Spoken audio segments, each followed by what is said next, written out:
Welcome to the Citizens Club of Springfield. I am Joyce Narduli. I am the president, and we are very happy that you have joined us to learn some very exciting things as soon as we get this working. Okay. Regarding the Advanced Air Mobility and Energy Resiliency, preparing the Abraham Lincoln Capital Airport for the future. But first, I want to tell you that our board had a very successful strategic planning day in November, and thanks primarily to the hard work of John Kennedy, whom I don't see in the room. Are you here, John? There you are. A board member and a professor at UIS. He was able to facilitate our planning session, and based in part on the surveys that all of you filled out, or maybe not all of you, but we're very grateful to those of you who did fill out our survey, and those results were worked into our reorganization of ourselves with a new mission. And our new mission statement is to promote civic awareness through education and engagement. And our new vision is to develop an informed community shaping the future. And we have a new value statement, and you'll be hearing more about all this later, but that statement is to be welcoming and relevant and interesting and nonpartisan. So thank you to everyone who responded again, and your thoughts are important to us. I am lugging a big box for putting in questions so that you can, let us know what your thoughts are, and I'm bringing that in to make sure that you fill out your suggestions in that suggestion box. So please take that opportunity to let us know what you think. I also want to give a shout out, and I don't think she stayed here today, but Kendra Bezdorfer and Custom Cup for the delicious coffee, and Mike Murphy, who is here, for being the coffee sponsor today. So thank you very much, Mike. And I have to tell you a little story about that, because I was talking to a lady whose husband usually comes and she does not, and she said, well, you just don't have very good coffee. And I said, well, then you haven't been here for a very long time, because we have the best coffee in Springfield. So please, if you're downtown, stop by the Coffee Cup, get yourself a little bag. You can buy 1 pound and put it in stockings. It's a great stocking stuffer, and help out our local downtown business. That would be great. So I also need to thank the WMAY, WUIS, and especially the mayor's office. And I see the mayor in the back of the room, so thank you for being here today, and thank you for supporting us the way you always do. Thank you very much. Now I'm going to briefly introduce you to our 3 presenters this morning. Mark Hanna is a fellow Citizens Club board member. He has been the executive director of Capitol Airport for 19 years. And he is accredited airport executive and an FAA licensed private pilot. He has chaired the Public Airport Association several times and is a decorated combat veteran. Susan Zellers is the assistant vice president and senior project manager and aviation planning lead at Hansen Professional Services. During her 33-year career, she's provided aviation planning and design services to more than 60 airports, and she holds a master's degree in civil engineering and is a licensed professional engineer in 3 states and also the Virgin Islands. Susan is accredited airport executive and an active pilot herself. Clayton Stambaugh is the Deputy Director of Aeronautics for the Illinois Department of Transportation. He is the chair of the National Association of State Aviation Officials, which oversees the development and promotion of national aviation systems that safely and effectively serves the needs of citizens, commerce, and communities throughout the whole United States. And with that, I will turn the program over to Mark.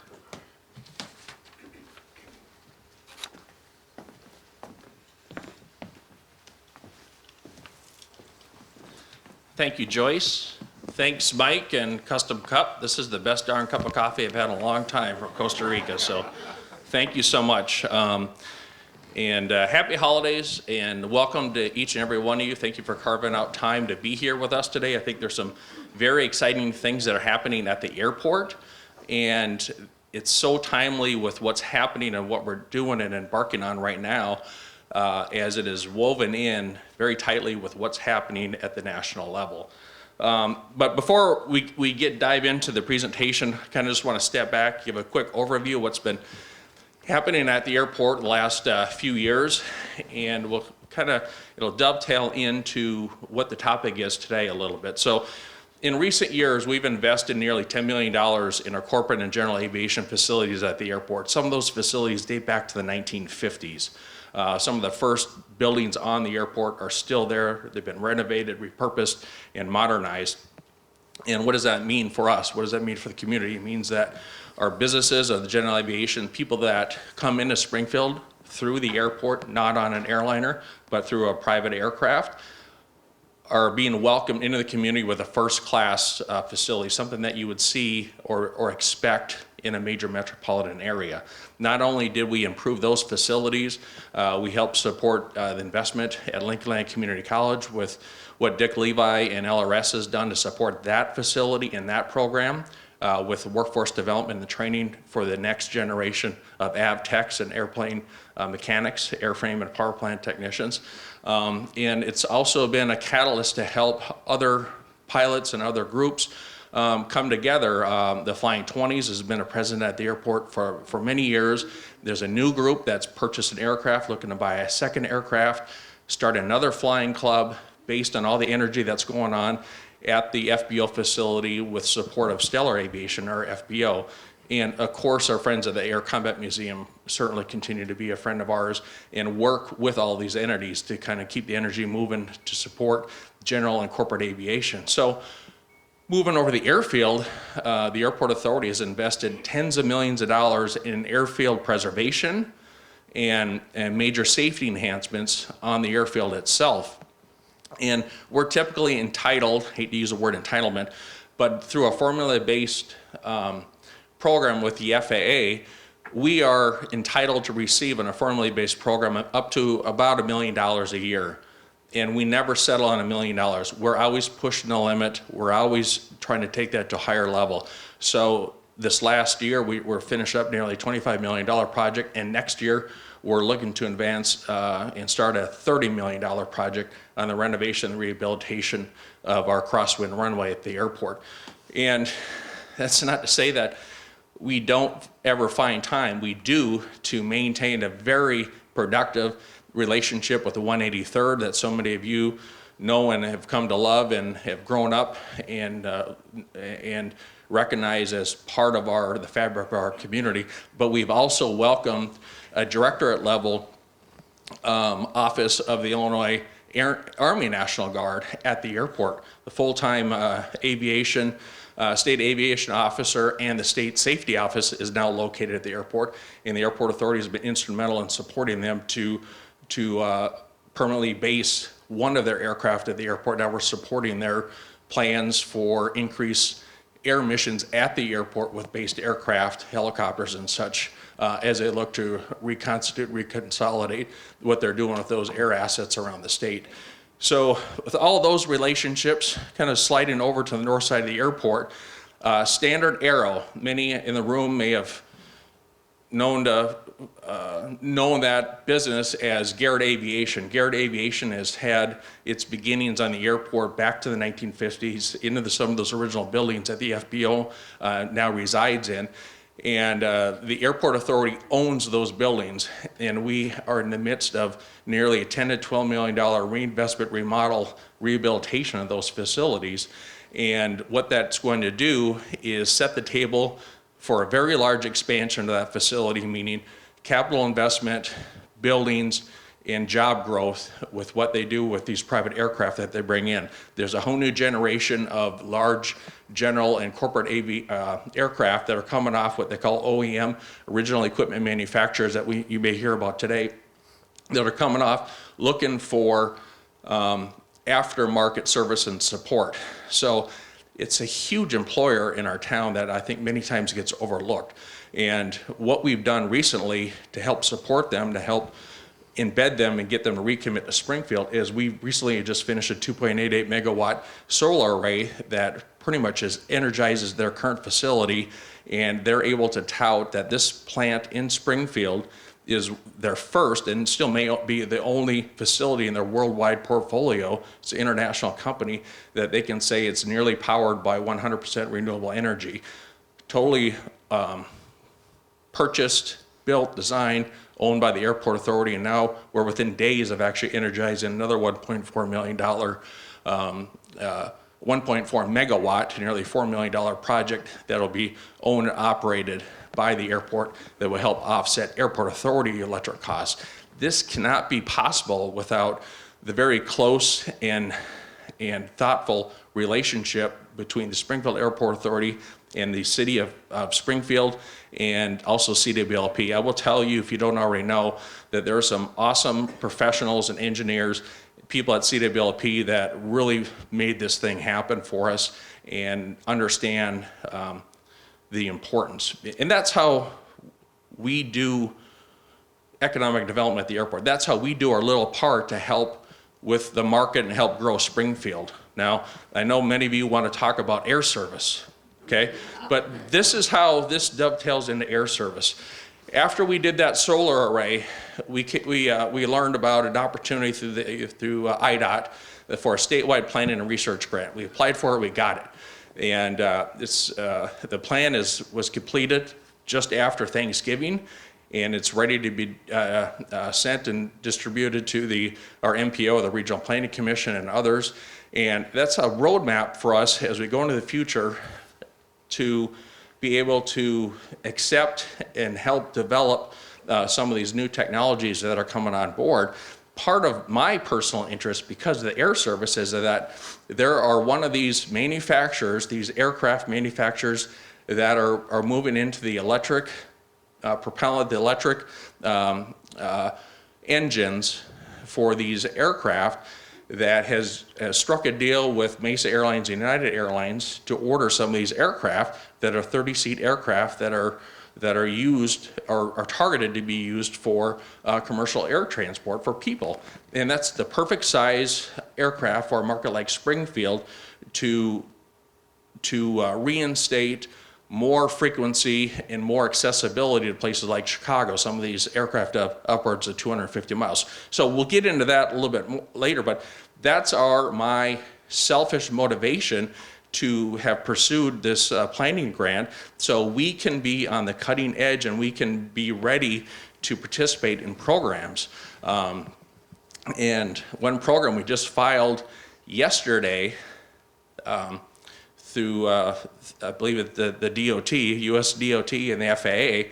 It's the electric vertical takeoff and landing or short takeoff and landing integration power or pilot program.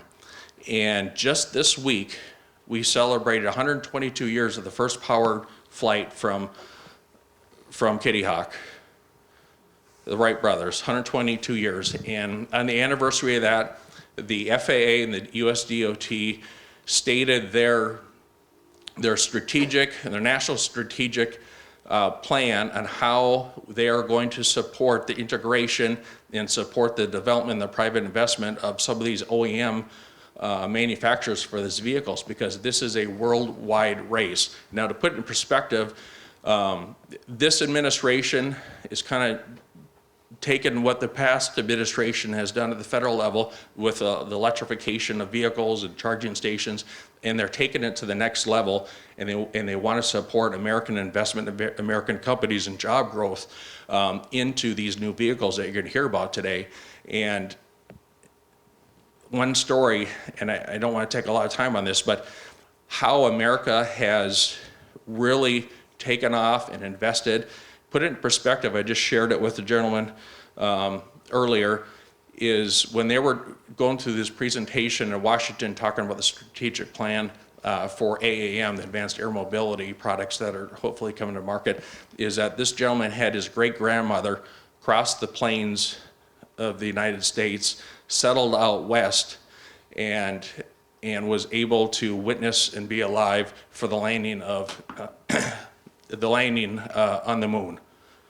So it's amazing what we have done in one lifespan. So it's amazing. Covered wagon to landing on the moon, all in one lifespan. So with that, there's a lot of interest, there's a lot of motivation to do a lot of this here in the United States. And we took on this plan, and we studied smart cities, our logistics, how the airport can support logistics, and also how can we support AAM, the advanced air mobility, with all that is coming with that, and we're going to need a lot of electricity.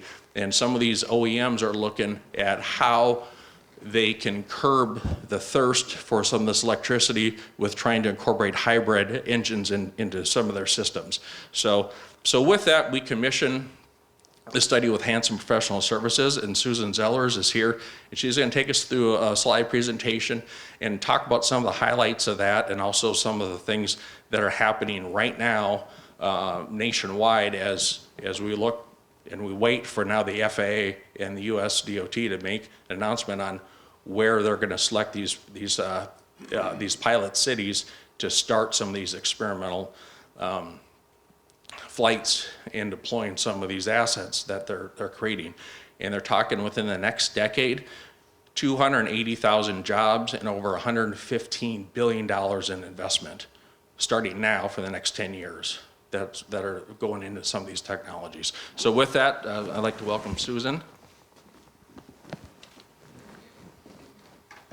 All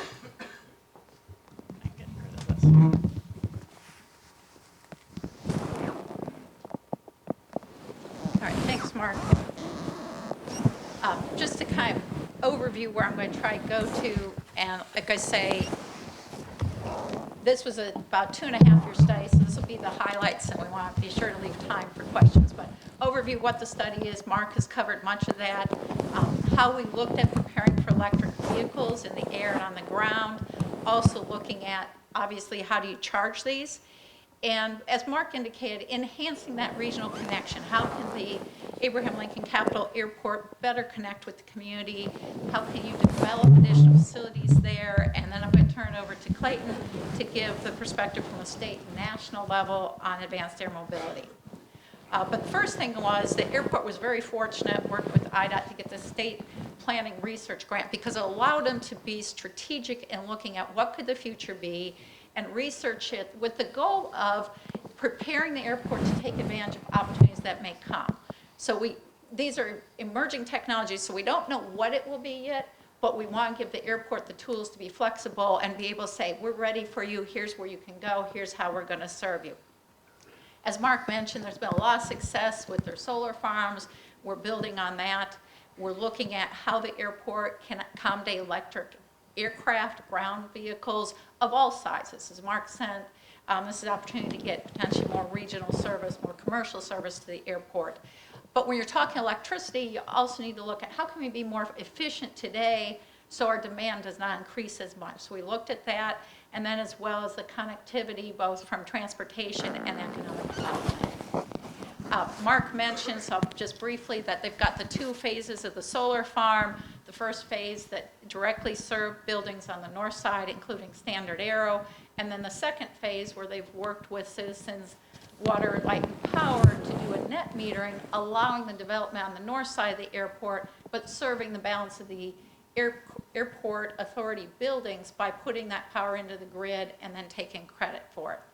So this graphic shows you where the 2 solar arrays are on the north side, the one that's in place, the one that's about to be energized. And the other piece that's important to this is recently the 3rd runway at the airport was decommissioned. The other 2 runways, primary and crosswind, do a great job of serving the community.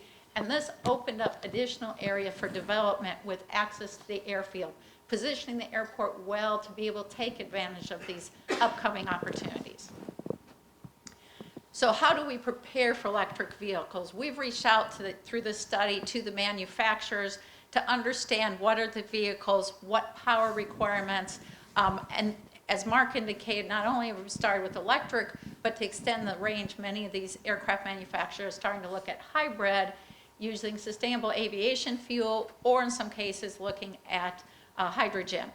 A lot of the focus is on the electric vertical takeoff and landing, you'll hear me say eVTOL, and using it to take not only people but goods. So, what is the wide range of market opportunities?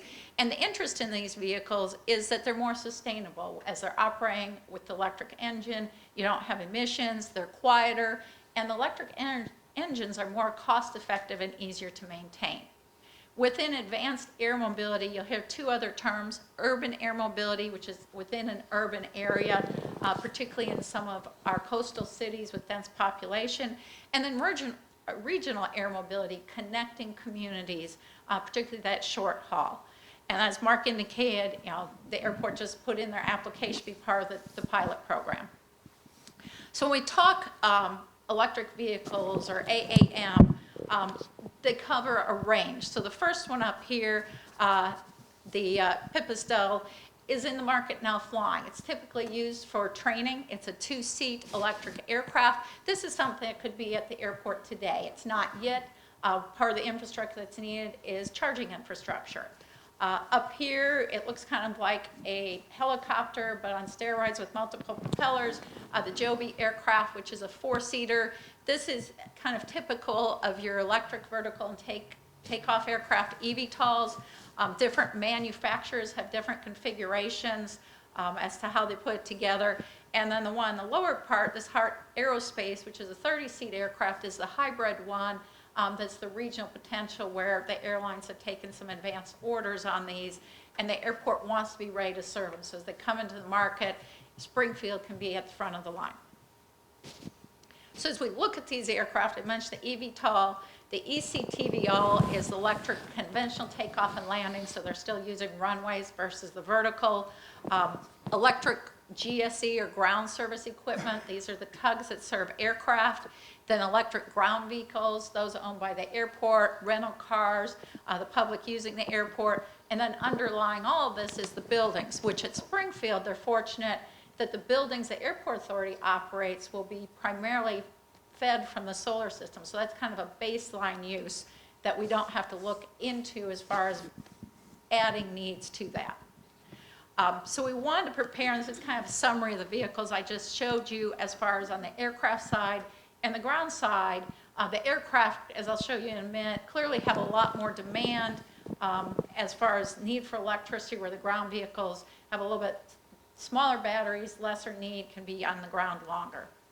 But our big question was, what do we need to serve these vehicles, both in total electrical demand and then more importantly in that peak demand? When you fly an airline, you'll see the plane come in, the people get off, they clean it up a bit, they load it with people, and off it goes again, typically in 30 to 45 minutes. So we need to be prepared for serving electric commercial aircraft for a 3 megawatt, 30-minute turnaround, which is a lot of power in a short period of time.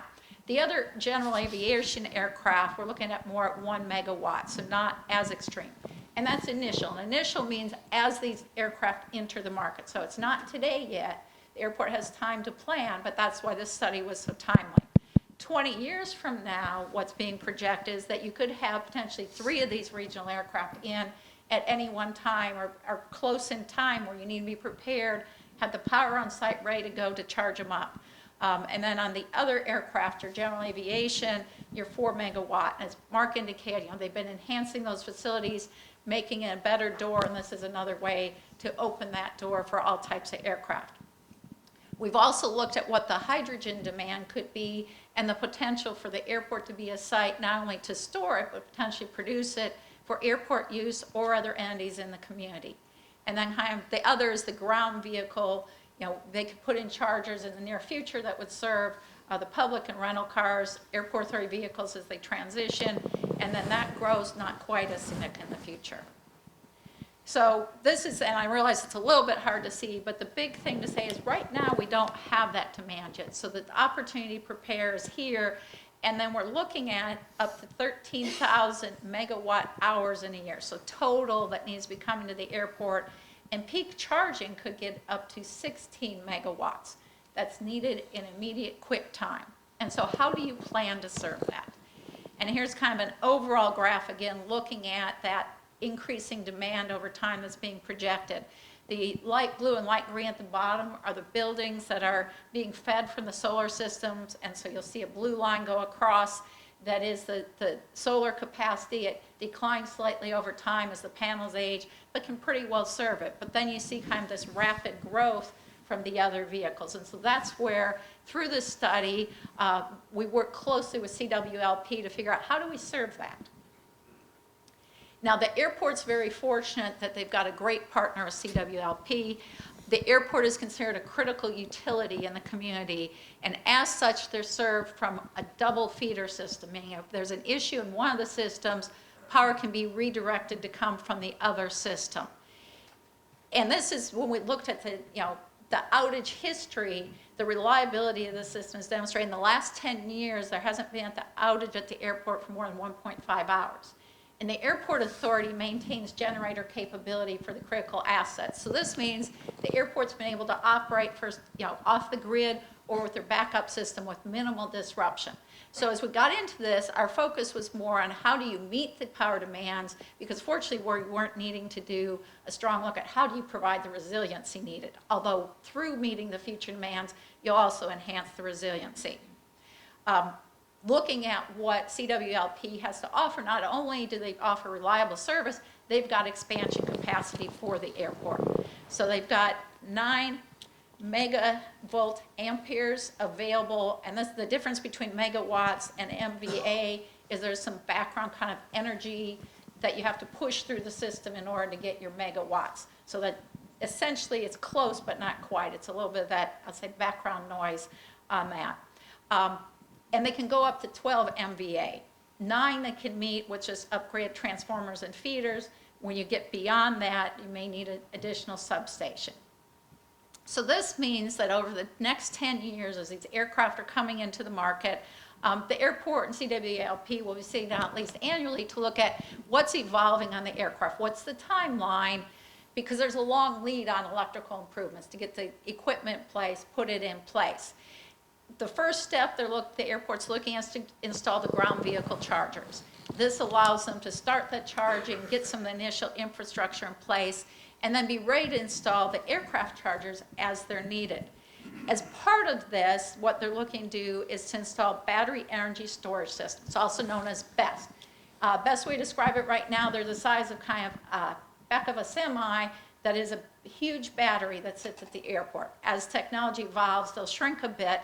But what it would allow the airport to do is to charge it up during off-peak periods. So you're not trying to grab energy when everyone else is trying to do it from the grid, which would reduce costs and then also reduce the peak demand, as well as better level the system of CWLP ability to serve the community. It adds resiliency because now when those aircraft come in, the electricity they need to charge up is already sitting there on the airport. And with this, you put in a charge management system. So if you're needing to charge an aircraft, you can turn off charging your ground service equipment while that aircraft is in, or other charging to balance. Again, trying to balance that demand over time. And when you'd go to put it in, you'd actually initially install 2 systems. So you'd have one to operate, one as backup. And then when you expand in the future, you only need to add 1, so you always have that backup in place for the resiliency. Along with this, right now we said CWLP has the capacity, but as there's growth in the community, this is something that will continue to be revisited to see, do you need to add some additional generational capacity through the solar? As we go out kind of that 10 to 20 year is where you continue to meet, but there start to need to be more upgrades to CWLP's system to meet the airport needs. And this is something that, depending what's needed, and how CWLP can get their return on their investment will be who funds which parts of those systems. Again, continue to keep the idea of solar in the background. The airport authority has the land. Through the study, we looked at where you could build it, but it needs to be the right time to put it in so that you're not trying to push more electricity in the system than the system needs. So now we looked at, okay, how can we bring these aircraft in? How can we charge them up? And the next was, where do we serve them on the airport? Right now, there are multiple manufacturers going for certification. If they wanted to fly into Springfield today, they'll come in on the runway system, hover over, park on the apron. Once the chargers are in place, they'll be able to charge it. But it's envisioned that over time, there may be a demand where they need their own standalone facility, so they're not impacting runway capacity, or they're able to have more efficient operations. So we looked at multiple locations with different needs for this. The first one you see there, just to the north side of the terminal, is where you'd put this BESS system set up for the airline charging, so they could use those terminal facilities. On the apron now, between the terminal and to the south, the fixed-based operator is where we're envisioning the initial charging. Kind of out from that in the parking lots would be the ground vehicle charging. But then we looked at where the sites, depending on what the needs are, of where you could do a vertiport. So you're reserving space providing that flexibility to be able to accommodate whatever interest comes. So terminal area, looking at the regional connectivity, passengers could fly in on that, transfer to a larger aircraft. The South Vertiport, the area where the Air Commerce Park is located, they'll be developed. Could you have a manufacturer that needs access to a vertiport? The west side is envisioned more if you attracted some student training or pilot training that doesn't need ready access to the other airport facilities, kind of similar with the north side, or from the north, you could run a shuttle to the terminal again, figuring out how do you have the most flexibility to take advantage of the opportunities as the market evolves. So we looked at regional AAM. How do you connect within Springfield, or where else may there be an interest in this vertical takeoff and landing, or vertipads? And we looked, you'll see circles on here because we're kind of looking at regions at this point. We didn't try to get down to specific lot levels, but we looked at the downtown and capital area where you already have a transportation hub, out by the mall where you've got kind of retail center and residential development, as well as logistics. And then we looked larger at regional. How could you connect people from some of these other regional areas, maybe even at their own airport, into the capital airport? And part of the reason for doing this is, again, to ready the community to be able to accommodate these, that with this study, one of the next steps is working with the Metropolitan Planning Organization to add into the comprehensive plan the opportunity for vertiport development and set the stage for it. So this kind of is a look at some of the regional areas we're looking at in the community. Obviously, you've got the airport as well, but when you look beyond the airport, kind of your logistics area up along the interstate and Dirksen Parkway, the downtown area for connectivity, and then out by the mall. And over time, as these aircraft evolve, there may be additional areas, but this was kind of our starting point. Mark mentioned the pilot program that they've just put the proposals in for. Very competitive program as it's evolved, more and more interest. The FAA is intending to select at least 5 proposals nationwide. And their purpose for doing this is they need to get some experience of, how do you get these safe operations? How do you generate data so they can set the guidance documents to allow this to occur? Through the application put together, the airport authority has reached out to private entities with these aircraft that are being developed to have that public-private partnership, because the end goal is this is commercial use. These are being developed by these companies to be put into use, and then have an economic tool not only to make the companies money but assist communities. And so it's looking at the range of operations.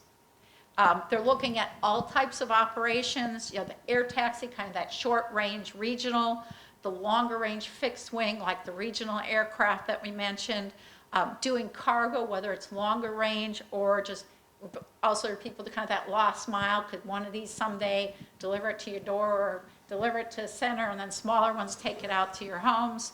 How do you do logistics and supply of moving materials?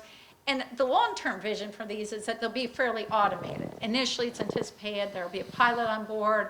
There's one manufacturer that's developing an automated system from the get-go, where it would then be supervised by a person. So there'll always be some human managing or monitoring the system, but how do we get these so they talk to each other for some of the avoidance? That's some of what I think Clayton will discuss.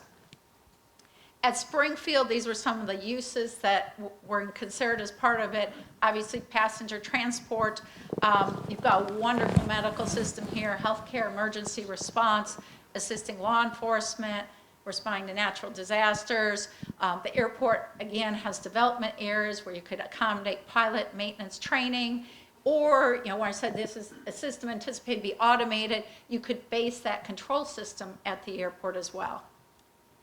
So in looking at this application, this was sort of the vision of what could be routes. The blue up towards the Chicago area were considered probably the phase 1, where you're connecting, regionally. The green, where you're starting to reach out to some of the other smaller airports in the state. And then the red moving beyond, including areas such as St. Louis. Now, I've talked a lot about, the air and air traffic, but we also looked at, with that connectivity, how do we improve accessibility of the airport? And so the graphic up here, look at the red lines. These are the routes currently to the airport that are signed to assist visitors. I know many of us use our phone with that wayfinding, but it's still always great to have that confirmation that it's really telling you the right direction, because once in a while it does get really confused. So we looked at and mapped out the existing signs and then looked at what are the preferred routes to the airport and how can we improve that signage. And the focus was on using state routes to the airport. They tend to be larger roads, and it also opens the opportunity for the airport authority to be working with IDOT to start implementing these improvements. So sneak peek as to the types of improvements we're looking at. It's enhancements to existing signs. The first one is interstate signage, where we add the symbol for the airport, again confirming this is an appropriate exit to take. You'll also have, you see there, one where it's listing out the exit. So in advance of this, looking at what exit do you take depending which way you're coming into the community. Once you're on the route heading towards the airport, and this would be such as coming up Veterans Parkway, giving you distance, managing it. And then it turns, both signs where you've got the new full name of the airport to replace some of them that just say Capital Airport, as well as just graphics to reinforce again that you're on the right route. Not only does this help for the wayfinding, but it reminds people in the community you've got a great aviation asset out there and to use it. The last year we looked at kind of complement this advanced air mobility is the development opportunities, particularly the Air Commerce Park that's to the south side of the airport. It's a larger area now at the closure of the third runway. In our study, we looked at how could you do a mix of aeronautical and non-aeronautical. The airport's continuing to build on that with some schematic layouts.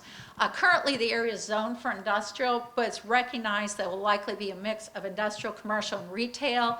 It's easier to go from industrial to one of the other zonings. So again, maximum flexibility for the opportunities. There are tools available through the enterprise zone, potentially partnering up with Decatur Foreign Trade Zone or an inland port, again, making that area as attractive as possible. So here's kind of a graphic that came from this as we were reserving aeronautical, taking advantage of the great airfield system, an industrial area and kind of the flatter central portion. And the airport not only has been doing this, but taking steps to ready for development and removing trees, doing the studies necessary to put in a traffic light for good connection to the community.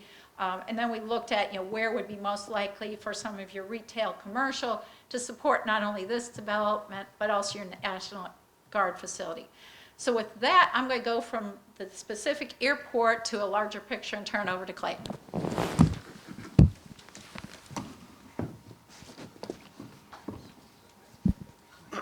Thank you, Susan. Yeah, I've got a little bit bigger perspective here, and I'll go quickly through my portion because the focus here is really Springfield and the work that's been done to prepare for, what we're talking about on a national and state level. We started in this similar to the Springfield, where we saw that activity was beginning in this space. There was a lot of energy with original equipment manufacturers. Some states had been doing some preliminary planning. So we took a very academic approach early on and funded a study through our IDOT statewide planning and research through the Illinois Center of Transportation. It was conducted by Northwestern. Again, it's sort of a 30,000-foot view of the industry at the time of what we thought and knew. Kicked off in 2022. Finalized in 23. It's an interesting report, again, high level, academic, not a lot was known at the time, but what it did was start the conversation statewide. It got us involved in some national discussions. It got interest with some local communities, and we decided to move on and do an official statewide system plan specific to advanced air mobility that was incoming. Several pieces of this plan. Again, I think Mark made mention, this topic we could spend all morning talking about, so trying to condense this subject in an hour is quite tough, and I want to make sure we leave enough room for open discussion because I think that's going to be important of interest to all of you. We can provide all these reports to you. They're all online, or we've got hard copies as well. I don't have them with me, but take a card and we can provide them. But This provided us the opportunity to look at it from a strategic planning analysis, your typical SWOT type look at things. We build in some use cases that we thought were highly, specific to Illinois. We did a little bit of AAM corridor modeling, which I'll show a video of. We provided sample vertiport reports, which helps airports or maybe new facilities kind of understand the checklist of what this site should look like based on current guidance and design standards, and readiness availability, such as electricity, is huge in that analysis. It provides some recommendations to the state, to IDOT, and our leadership downtown within the General Assembly as well, of some things that the state might need to do in terms of funding or prioritization. Phase 2 is in current negotiation. We're scoping. We're going to get way more specific in phase 2, really assessing each and every airport and their readiness, and evaluating also more evaluation into our existing heliport system in a critical care network. And with that, we'll show a quick video of some modeling we did. Now envision, it's not quite the scenario here, but envision an aircraft like this coming up from Springfield and trying to interact with the complexity of the Chicago airspace system in trying to get downtown or to O'Hare. And these are the things that we're thinking about: extra communication systems, extra weather systems. That's all infrastructure that is yet to be implemented. And this is the early iteration of what we think might be necessary. So one thing we've done with corridor planning is look at the lowest impacts.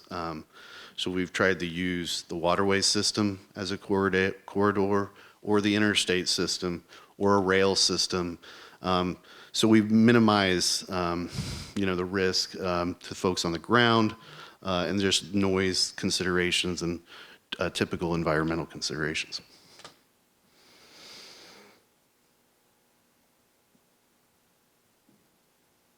So my kids are really into The Wicked and right now, so I'm referencing, I see these bubbles, and it's like the Glinda the Good Witch traveling through Chicago airspace.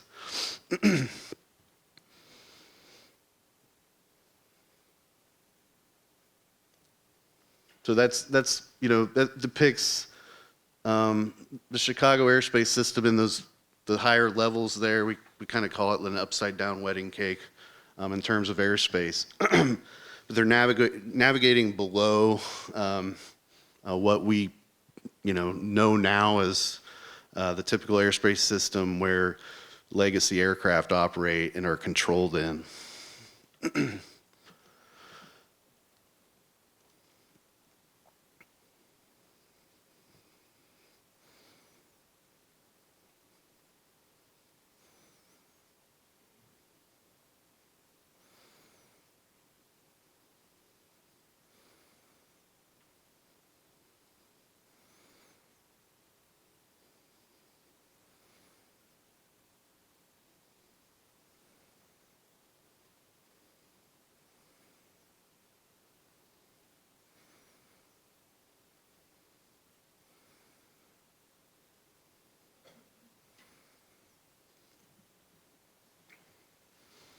So I mentioned the communication piece. We are also going to kick off a system-wide study for our existing NavAid system, which is dated and needed of replacement for legacy aircraft. In addition, that analysis is going to look at what kind of radar, low-level radar systems, data transfer systems, weather systems will be necessary to allow for this activity in such congested airspace. But you have similarities, or will, just trying to get in and out of Springfield airspace. So those networks have to be statewide and strategically planned. But when you get into these highly dense corridor systems, there might be, more nodes or replication along the route.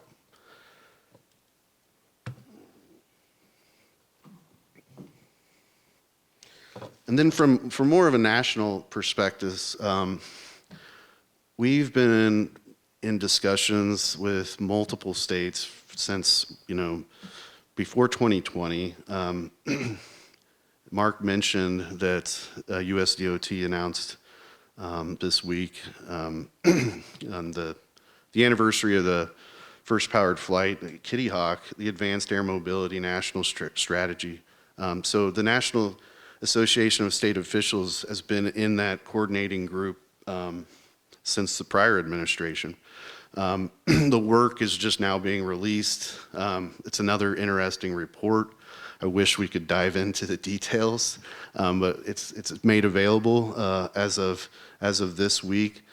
So that's in addition to the EIPP that Mark mentioned that the airport has submitted on. We joined a multi-state submission that's led by the Pennsylvania DOT that mirrors a lot of what I think the package that Springfield submitted, focusing on passenger transport, some cargo, and also emergency medical use. And then also smaller drones or UAS can be included in these conversations. Imagine a drone that's about the size of this podium that can take medical supplies, blood, organs from one end of the state to another end of the state. Those are some kind of market that are going to be evaluated through this EIPP process. So this multi-state collaborative that we've joined, we've got about 30 states in the nation right now. We're also doing strategic planning amongst states, and it's really reminiscent of the 30s when aviation was first being developed across states, where there wasn't necessarily the national dialogue yet that had really taken hold. So the states were working independently amongst themselves to make sure that an airport looks the same from Illinois to Michigan. We're having those same conversations with AAM right now, and that's really interesting, and we're going to continue those. So we've got a series of white papers that we're developing amongst states that are being fed into this national air mobility strategy as well. So again, quick, but I wanted to provide enough time to do an open dialogue and forum here.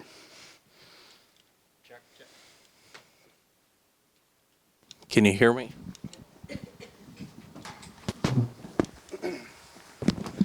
Okay, thank you, Clayton. Thank you, Susan. There's a lot of interesting things going on in this space.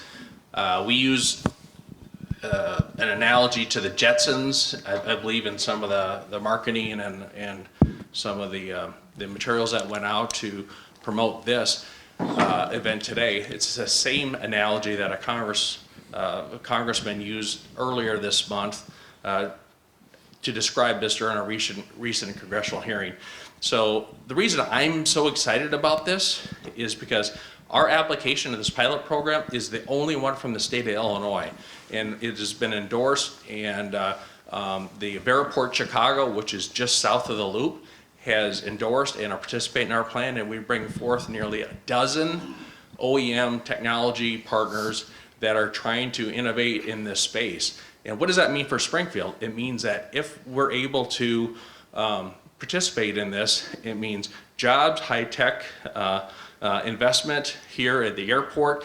It really means that we can collaborate with our local general aviation community, Lincoln Land Community College. Standard Aero is very interested in the new power plant and electric and hybrid generation. So we have a cluster of aviation interest and businesses that have been long-standing in the community, and we're really poised to right now be able to move into this next generation these new technologies. So it's just an exciting time to know that we're the only one in the entire state of Illinois, to include Chicago, and we put this package together, which I think really can bring a lot of investment in jobs and attention to our community. So it's one of our motivations behind this, and this study that we did with the SRP in the state of Illinois has really led us to be able to have this opportunity to make this application yesterday. So with that, Joyce, let's go right into Q&A. Please just state your name, stand up, and don't give us a lecture. Karen Witter, just following up on that, where we're the only one doing this. I'm curious to know how much you're looking at in this planning, what's happening in Bloomington or Peoria and this other central Illinois airports, and whether there are any opportunities for collaborations amongst these communities that would give a competitive advantage to central Illinois. Yes, absolutely. We're wanting, just because of the OEMs, the actual vehicles that are available, there are not many of them readily available. So we're going to be concentrating on the routes that they really want to develop. For example, here to Chicago, going from urban to a rural to urban. However, we've also included Champaign with the work that's going on over at the Institute at the U of I. Carbondale, SIU has been instrumental in participating in this as well too, to connect that Carbondale to Springfield, which I think would be a huge asset for the School of Medicine here in Springfield, and also looking at Western, maybe a city like Quincy, and also St. Louis, getting into the second and the third phase of that pilot program that we'd want to connect to St. Louis. I know air service people want to go to St. Louis, and there's not an airline down there that wants to serve Springfield to St. Louis for connecting that has regional aircraft. This is the exact type of vehicle, once it's commissioned and certified through the FAA for commercial service, could fill that need for us in addition to going to Chicago. So absolutely, there is a space, and we have planned for collaborating with those communities and reaching out. Hi, my name is Adrian Dater. I'm with the Illinois Times. So, and pardon me for the pun here, but some of what you said went right over my head. Okay, so I'm trying to boil this down for the general reader here, though. And if I'm hearing what I heard correctly, is it boiled down to the fact that this is a new venture program to have electrical powered aircraft charged by electricity, newly formed in this area with power plants or charging facilities that can be regional aircraft going to places like Chicago or St. Louis, or in that, and especially to Chicago, instead of fuel aircraft as we know it today. Am I in the right ballpark here? Is what this means for Springfield? Absolutely, absolutely. And it's we have rail. You want to fly to Chicago, you got to go to O'Hare and battle the blue line into downtown, all that stuff. Or if you want to go to Carbondale, you got a 3-4 hour trip. So absolutely, it's just another mode of transportation that's being developed. Then I've heard someone say, well, it's just a helicopter. Well, yes, it is, but those in aviation understand it. It's thousands of dollars an hour to operate a helicopter. And what they're trying to do is develop this technology so they can use it to deliver packages and organ transplants, to get to doctors that maybe need to get to a surgery or some type of just-in-time type of situation, and to make it very affordable. And yes, one of the major challenges is going to be the power to support that. And with our study, we've demonstrated that we are head and shoulders above many other airports. I was recently at a conference out at LaGuardia, and there are airports 10 times the size of Springfield that are not prepared as we are, and even scratching the surface about what our accessibility to power is. So what I want you to leave here with today is that CWLP and the airport have been working together, and we've identified that we're ready for the future for the next at least 10 years before major massive upgrades are going to have to be made if these come to marketplace sooner than later. Yeah, I would echo that. I think there's really nothing new in terms of aircraft and potential markets. These have existed since, powered flights started. It's just, I think there's greater efficiencies. The margins in aviation are so tight to be able to make money and afford to operate. The saying in aviation is, how do you become a millionaire? You start with $2 million and you buy a few airplanes and you try to, move people or things. I'm most interested in, these early evolution of aircraft as the hybrid type model, which is, it's still going to burn diesel or jet fuel, but it's going to burn it to power a generator, turbine generator, that then powers electric motors to propel the aircraft. And those are that 30-seat type aircraft that there's existing market and demand. It's just there's not enough efficiency to make money, and I think that's going to be very important to the industry, and I think that's where we're going to see this kind of snowball effect. I've been given the microphone. It's Bernie Schoenberg. I'm just wondering, this started a few years ago before the current administration in Washington. The current administration in Washington certainly has been down-talking advances in electric vehicles for cars. So is there any change in enthusiasm on the national level for all of this electrification, which I didn't even know about until you guys talked about it today, in the aviation field? Because it seems like they've been pulling back, talking bad about windmills and things. Is there any change in federal backing for this, or is it full force ahead? I'm not going to comment on prior or current administrations' platforms and what they want or don't want to do, but I think the crux of that is how are they going to find the fuel for the electric power plants? And I think both administrations are wholeheartedly embracing the electrification of vehicles, equipment. There's all kinds of applications. It's how do we get the power? Is it going to come from coal, natural gas, hydro, wind, solar, what have you? So I think that's going to be the challenge for a lot of us on how to do that, and how do we make those power plants more efficient so we don't need to generate as much electricity to charge a battery to get the batteries and the power plants more efficient.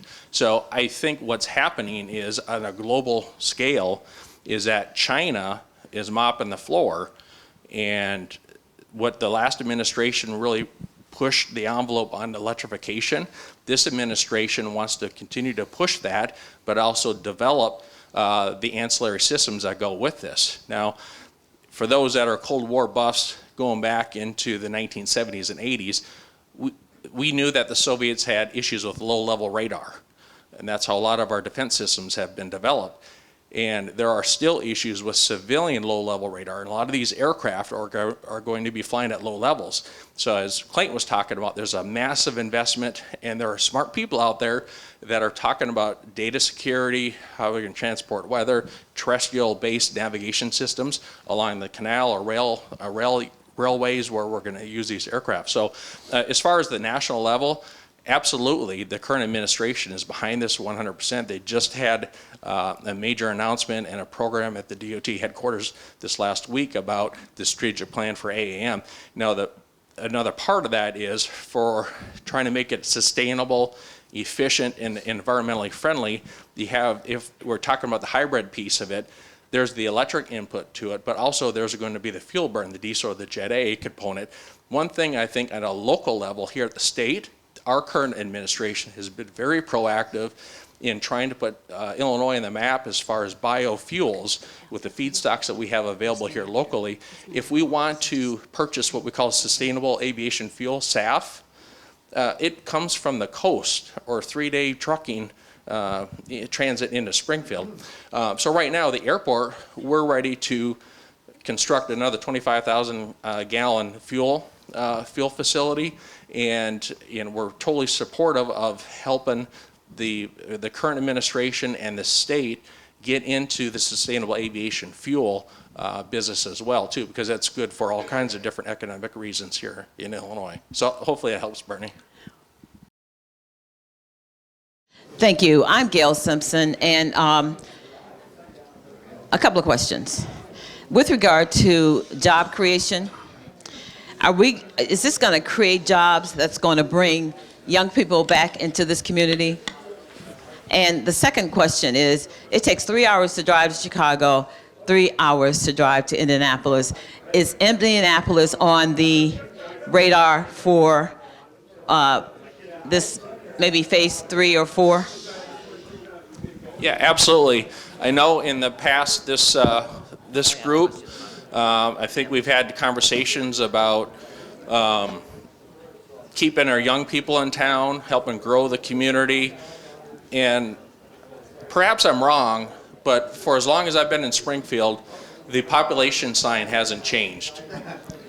And it's not funny. It hasn't changed. And I think we all need to do what we can to keep our young people here. And we have a group of people that at the airport, of the general aviation community, I've talked a little bit about, they've invested and purchased a small aircraft that's very affordable in trying to get young people out to the airport. And they're booking it so quickly that they're going to buy a second aircraft. And we have been working very hard, well before COVID, to work with SIU to actually set up a flight training program here in Springfield to help with training young people or anyone that would want to take on piloting as a profession. And so we have embraced all of these things at the airport with Lincoln Land Community College, with their training for airframe and power plant. Standard Aero across the way, they have a very awesome partnership program for those students that want to stay in Springfield. They apply for an internship program to get hired on locally. Standard Aero just had a meeting with them this last week, and they're looking to grow their employment base by over 50 employees. And these are high-tech, head of household wage earners, that there are opportunities here. And now when we talk about this AAM and the proliferation of these vehicles, there are a lot of these high-tech companies that are looking for places to set up shop, to develop, where there's a cluster of education, workforce development. Standard Aero is very interested in getting into this line of work as well for the electric and hybrid power plants. The military, some of these aircraft developers and manufacturers are certainly motivated by the prospects of Department of Defense contracts, and we do have the Army and Air National Guard units right here in town, the headquarters down the road. So it is, for us at the airport, it's all about economic development, almost everything we do, in doing what we can to support workforce development. And we all need to do what we can to support keeping our young people at home. So what was the other question, Gil? The other question was with regard to Indianapolis. Yes. Not only travel to Indianapolis, but Indianapolis has the biggest pharmaceutical company, I believe, in the world, Eli Lilly. Yep. Yes. Yep. And we have to, I think, form a relationship with them in terms of our medical facility here. Yeah, no, absolutely. So in the later phases of this pilot program, yes, we do have plans to reach out to Indianapolis, Kansas City, obviously St. Louis, and Carbondale going south, Chicagoland. And as far as the economic development piece, I'm with you. I'll hop in the car with you today, Gail, and I will go downtown and we'll go to Eli Lilly and let's bang on their door to get them into Springfield. I mean, it's not an airport job, if you will, but we will get involved. We will do whatever we can to help you or anyone in this community. Go knock on a door. If it's the Silicon Valley, Eli Lilly, or we're all in. And I do have some board members here too, and I know that we get a lot of some friction, like I mentioned Albuquerque, or why don't we get this, why don't we get that? there's a big, long story about air service in Springfield. And at the end of the day, how I would summarize it after I would lecture you for an hour about it or answer your questions is that the airport authority, the board, its staff, it's an award-winning team in many different regards and sectors. We have a canvas. We've preserved infrastructure. We're on the cutting edge of many things that are totally outside the sphere of other regional airports our size. And we're ready. We're ready for this town to boom. We're not sitting idle, but we can't do it all. I cannot create a marketplace in Springfield that is going to support the robust service that you all want and need and think we deserve. So we're ready to go. And we invest time, money, and resources in the facilities. And whenever the community is ready and we get Eli Lilly, Campus 2, or Illinois, I mean, that's the type of development, that's the type of big thinking that is going to move the needle for us. Absolutely. Thank you. It's 9 o'clock, and I want to thank everyone who came today and let you know that next month, which is January 23rd, we're going to have our next meeting here on the Sangamon County Mental Health Commission recommended formation of the countywide 708 Mental Health Board. Why is that important? That's important because so many people are out there homeless because of their mental health conditions and they can't get the care they need. So many people are on drugs because that's where they are with their mental health today.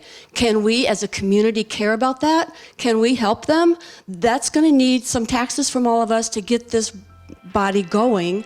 And so we want to educate you about what the options are. And so we hope you'll come on January 23rd because you'll be voting on it for the March primary. So in order to be educated voters, please come back January 23rd and learn more about that board. And with that, let's thank our presenters.